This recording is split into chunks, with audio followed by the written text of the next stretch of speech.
এই মুহূর্তে দর্শক বন্ধুগণ আপনারা দেখছেন টিভি সকাল ইউটিউব চ্যানেল। এবার সংখ্যালঘু ভোটেই বড় মাপের ফ্যাক্টর হতে পারেন আইএসএফ।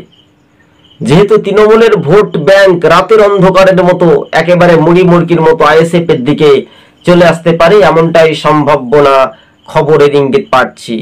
তাহলে দুটি জেলা, বড় বড় জেলা, উত্তর 24 পরগনা এবং দক্ষিণ 24 পরগনা 31 এবং 33, এই দুইটি জেলার আসন সংখ্যা তৃণমূলের ভোট ব্যাংক যদি কমাতে পারে আইএসএফ, তাহলে একটা চমকে দেওয়ার মতো ফলাফল করতেই পারে। না পারার কারণ নয়, কিন্তু পারবে অবশ্যই। ধৈর্য ধরলে সপুরে মেওয়া ফলবে, কিন্তু তৃণমূল হেরে যেতেও পারে, আবার নাও পারে। বাংলার মানুষ দুই পর্যায়ে এখন বর্তমানে রয়েছে, তবে আইএসএফ যথেষ্ট পরিমাণে কিন্তু সংখ্যালঘু ভোট পাবে এবং তারা কিন্তু আসনও জিততে পারে, এমনটাই সম্ভাব্যত। কেননা হাজার হাজার ভোটার আইএসএফ এর দিকে সামিল হচ্ছে, মানুষের মন গড়ার দিকে একটা লক্ষ্যর ডাক। আইএসএফ এ যদি আপনি কেউ গোপনে যোগদান করে বা সামনাসামনি, তাহলে সম্ভবত তাদের বাড়িতে একটা হুমকি বা ধমক দিয়ে তৃণমূল তাদেরকে মিথ্যা মামলায় ফাঁসানো হচ্ছে। এই যে রিপোর্ট, এই যে তলব, কিন্তু আমরা এই পশ্চিমবঙ্গের মাটিতে দাঁড়িয়ে এক প্রকার হাওয়া কিন্তু অন্যদিকে ঘুরে যাচ্ছে।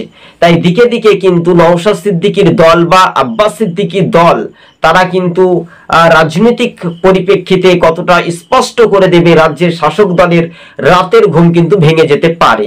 তাই এবার মানুষজন মনে করছে যে এবার তৃণমূল ছেড়ে মানুষ আশ্রয় নেবে আইএসএফ এ। কেননা অনেকেই জানেন, যারা বলে শিরাই শিরাই রক্ত ভাইজানের ভক্ত, এবার কিন্তু সেই ভক্তটা, সেই ভক্ত অনুগামী, আব্বাস সিদ্দিকীর অনুগামী বা নওশাদ সিদ্দিকীদের যে প্রভাব, যে পীর ভক্ত বলা যেতে পারে, তাদের ভোট ব্যাংক কিন্তু ঘুরে যেতে পারে, মন কিন্তু দোরগোড়ায় ঘুরে যেতে পারে।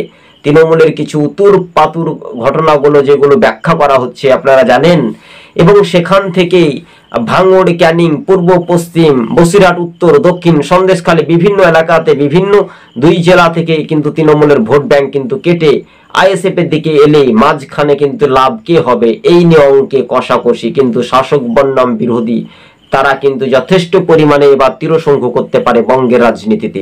ধন্যবাদ। টিভি সকাল ইউটিউব চ্যানেলটি স্কিপ না করে ভিডিওটি সম্পূর্ণভাবে দেখবেন এবং 734 জন মানুষ, সাধারণ ভোটার, তারা কিন্তু আইএসএফ এ যোগাযোগ রাখছে বা গোপনে যোগ দিতে পারে, এমনটাই খবর ইঙ্গিত আগে থেকেই জানাচ্ছি।